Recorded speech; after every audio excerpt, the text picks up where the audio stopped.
How is travel changing in light of the current situation? Let's talk about it.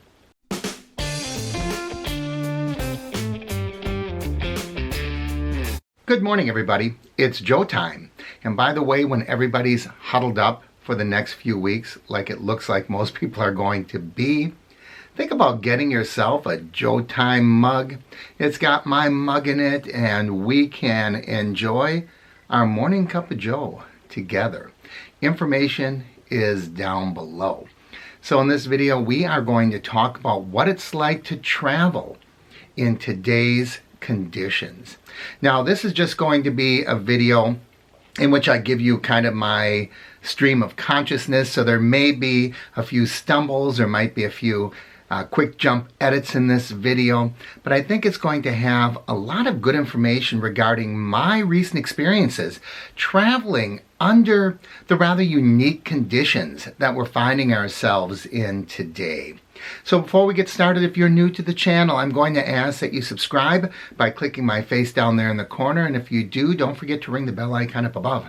That way you'll know when I post new videos. So the first thing I want to talk about in my travels from last week, airlines. The airlines were different, and weird things are happening on the airlines right now. I took 4 separate flights. First, I flew from Milwaukee to Detroit, spent a few days, took Detroit back. Then I went from Milwaukee to LaGuardia, and that was a quick turnaround in and out the next day. And every single one of those flights, I was flying Delta, every single one of those flights, I got a free upgrade. Now, I only have silver medallion status. That is the lowest level of recognized status that you can have with this airline right here, Delta. And generally, when upgrades come, they come like at the gate. And I was shocked when days out, I was able to upgrade to Comfort Plus on my first flight to Detroit days ahead of time, which never happens. Typically what happens is you get that upgrade notification at the gate. And that happened with every one of these flights. My LaGuardia flights, first class. First class upgrades are great, but they're very unexpected. To get these first class upgrades a whole day or more ahead of time. Not only that, when I was flying LaGuardia to Milwaukee, I counted at least 3 empty first class seats. Now what that means is there was nobody on that plane that was eligible for an upgrade, nobody with any status silver or higher, nobody that was carrying a credit card, a Delta credit card, which is really unusual, which comes to what we can expect as far as the total occupancy of those airplanes. I would say at most, those planes were 2/3 to 3/4 full. And it seems as a week went on, that density got less and less and less, meaning people are choosing to fly less. Now, I am not looking at this statistically. I'm looking at this through my personal experience. Now, Detroit and LaGuardia are pretty busy airports. So I think that was a pretty good measure of what might be happening in the airline industry. I was watching television this morning and I was hearing some of the same things. People were showing their flights and there were like dozens of people on the larger planes. Which brings us to what the airlines are doing. All of the airlines are announcing or hinting at flight cutbacks. United just announced, and I'm going to make sure I have my figures straight here. They announced they'll be cutting flights by 50%. Now, I haven't seen many details come out about that. I don't know if that's domestic flights, if that's international flights, but that is kind of spooky when you think about it, especially if you have future plans. We're going to get to my future plans in a minute. But I am going to say make sure that you keep up to date with your flight information. I'm going to suggest that you check frequently. The easiest way to do that is get yourself the app and frequently update or rather check to see if there are any updates. I would also say get an app that is not the company app as well. You know, a flight data app, so you can just check from an outside source as well. I always like to have the app activated of the airline I'm going to be flying. I allow push notifications. That way what happens as changes are going, I am constantly updated. And I think that's really good information. As far as the operation of the airlines themselves, I didn't notice much difference. When I think back, I don't recall there being any hand sanitation at the gates. It may very well be that at some airports and some gates they have that. I can tell you this, as we move into talking about hotels, my hotel, and I stayed at two, I stayed at a DoubleTree and, it escapes me with the other, Marriott. I stayed at a Marriott property. So they both had the pump dispensers of the hand sanitizer out. Hand sanitizers flying off the shelves, it might be kind of tough to get right now, but TSA is now allowing up to 12 ounces of liquids as long as that liquid is a hand sanitizer. Remember, the hand sanitizers that are being recommended for this strain of virus should be 60% alcohol based or more. You can get hand sanitizers that are less, but that is not the recommended hand sanitizer. So I don't know how long this is going to last at the hotels. Everybody is having a difficult time getting the sanitizer, and I imagine hotels will be as well. Which brings me to the products that are available to you in your hotel room. If you watch my hotel room video, room tours, you know that I always show the products that are available, the shampoos, the conditioners, the bars of soap, all of that. And the Marriott property that I was at this week had the dispensers. You know, in the shower they have the bottles that have the push tops on them. I just don't like them. How is that any different than them just taking a bottle of shampoo and laying it on the counter and you take the cap off and squirt it out? How is it any different? And then the next guest that comes in just takes your half-used bottle of shampoo and you keep using it until that bottle is gone. To me, the sanitation and the checks and balances are just not there. I like a sealed bottle that I would open every day. Now, obviously I don't use shampoos, but in general, I don't like the body washes that they don't give you a bar of soap.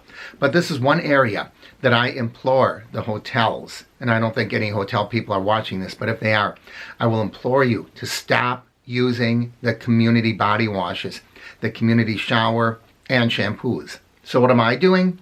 Well, during my travels, I will occasionally take some of those that I don't use. If they have a bar of soap that is used for the sink and used for the shower, if I'm traveling alone, I'll just use that same bar of soap, then I'll take the other box and I'll take it home with me. The reason I do that are for situations just like this. So we can carry with us a bar of soap, we can carry with us some shampoos, we can carry with us some conditioners, and when we get in those hotels, I didn't have to use the community body wash. Now, I don't know if those travel sizes if they're jumping off the shelves like other products are at places like Target and Walmart. But I think if you're going to travel, I'm going to recommend that you look into that. I would also recommend give the hotel a call and ask them ahead of time and express your dissatisfaction if you have the same opinion as me that I don't want the community dispensers being used. Airports are also jammed up as they're bringing people in from international flights. I was seeing on the news this morning that they are backed up, and I was witnessing some of this myself. They want us to maintain a distance, and they are now calling it a social distance. We have coined a new term in our society. And what that's saying is about 6 feet away from people in case they cough, in case they sneeze, because the coronavirus is pretty highly contagious. We don't quite know how dangerous it is. Up to this point, not many people have died that are under 50 years of age or didn't already have a compromised immune system. But that doesn't mean people aren't getting the virus to start with. And yet, people are packed in like sardines as they are being checked in. I think that at some airports they're checking people for temperature. You know, they now have the laser device. They can point it at your forehead and check you for temperature.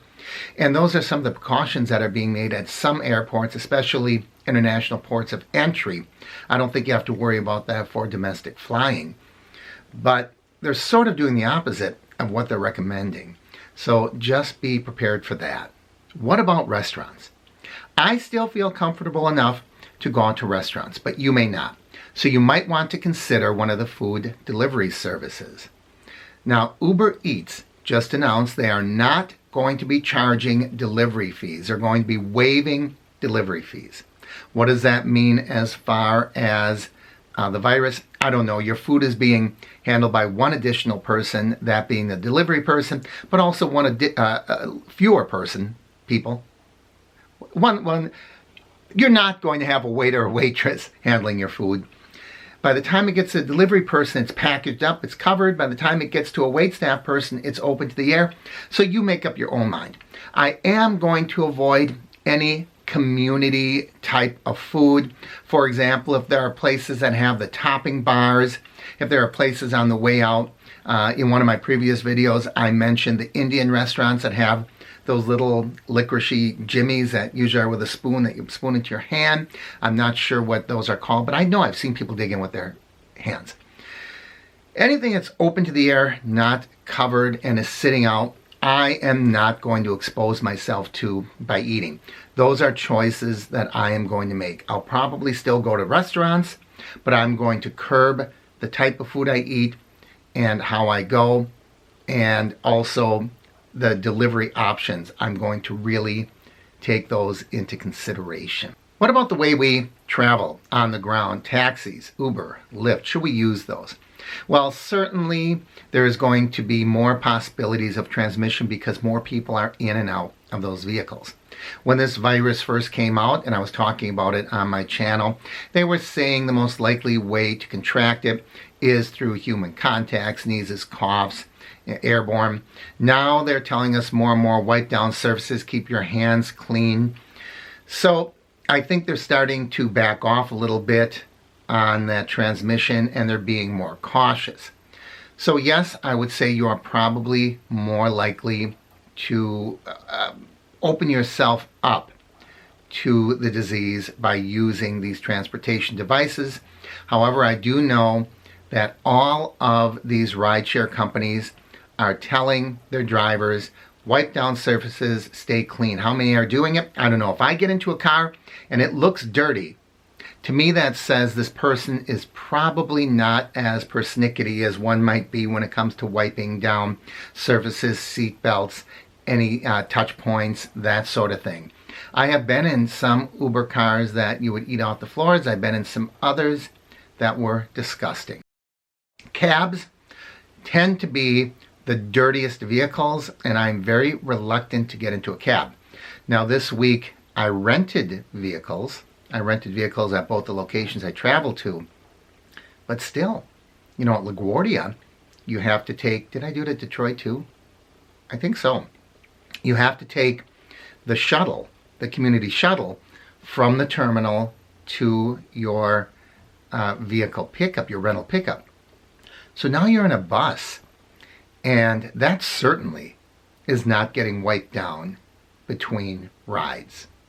So we have to take it upon ourselves to make sure when we're in and out of these vehicles that we are using the hand sanitizer, going into the restrooms, scrubbing. They're saying now 20 seconds with soap and water. How do I know 20 seconds? There's the old thing where they're telling you, sing happy birthday to yourself. Do it in your head. I don't want all these people singing happy birthday in the men's room. Plus, of course, it's my birthday, which it won't be coming up. What about future plans? Am I changing my future plans? Not right now. I'm a little concerned. I know I'm flying out the next couple of weeks. I am going to be in planes. I'm not flying this week. Had nothing to do with the virus. I just didn't have any plans. But I'm not flying this week. I don't know if my future plans are going to change or not. My big concern, I have a planned trip to Disney World in almost exactly 1 month. And Right now, Walt Disney World is closed. I don't know what's going to be happening with the airlines. I'm not sure what's going to happen with the hotels. I don't even know what's happening with the parks. So, am I going to cancel? Absolutely not. If all of these agencies cancel, I'm going to be in a much better place to be able to reschedule and rebook. If I cancel, I'm taking my chances, right? So I am not going to cancel. I'm going to assume that in a month we might have a better handle on things, and I'm going to have a great vacation. Of course, I'm going to take all of you with me. Now, I have been getting emails. I am a member of all kinds of loyalty programs. Most of the major hotel chains, the 4 airlines that you see behind me, because I fly mostly domestic, in addition to Alaska Air. I don't think I have up there that I'm on their loyalty program. Every single one of these has been sending me emails, assuring me they're doing the best they can, they're cleaning things up. Southwest Airlines has actually put out a video showing their people wiping down the windows, the seat belts. And they want us to feel as comfortable as possible and secure in our knowledge that they're taking this seriously and they are trying to keep their facilities clean. Is it going to be enough? I don't know. Let's hope so. I think it's really up to all of us individually just to keep ourselves clean. When you get in from your travel, change your clothes, wash your clothes if possible. I know you can't always do that when you get to the hotel, but as soon as you get home, I've always done that anyway, right? Whenever I get home from the airport, I feel like the world has been touching me. So I always wash my clothes. I always jump into the shower. When I get onto the airplane, I always have wiped down the armrests myself. I carry Clorox wipes with me.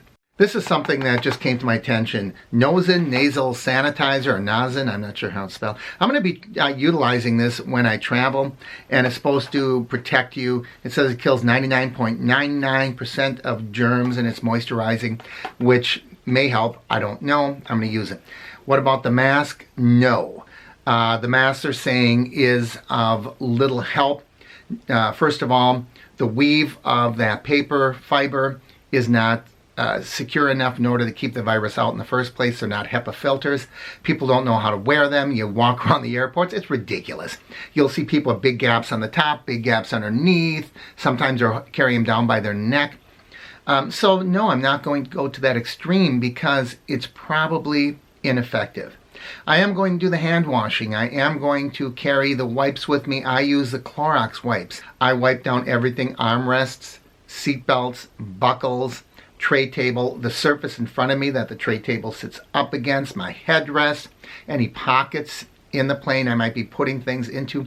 I wipe it all down. And this little devil right here. Keep this clean. Wipe this down. I've heard really terrifying things that this is dirtier than a toilet seat. So keep these little beauties clean and help you stay disease free. So that's what I'm doing. Travel is going to be different for the coming weeks and perhaps coming months. Hopefully as summer gets here, this thing will start to die down, but we don't know. So all I can say is safe travels. Let's all do what we can to keep clean, and don't take unnecessary risks, but don't hold yourself up. Don't board up and lock yourself in your house for the next few months. We still have to live life, but live it in as safe and reasonable a way as possible for you. Finally, don't take your advice from a YouTuber. Take your advice from medical professionals because they have the best information. Thanks for watching, everyone, and I hope I see you back here soon.